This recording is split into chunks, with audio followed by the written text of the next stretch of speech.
कानों से सुना है। रहमत शाह के मजार पे वो कह रही थी, बाबू खालिद कब आएगा। फिर हकीम चाचा से भी मिली, वो आपा से भी मिली। मुझे खुद नहीं पता कि उसने ऐसा क्यों किया। अजीब इत्तेफाक है,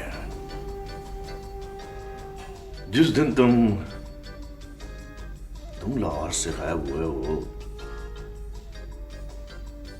उसी दिन सुनारी ने भी गायब होना था। और फिर तुम्हारे नाम की खत। खैर, मुझे तो यकीन है कि तुम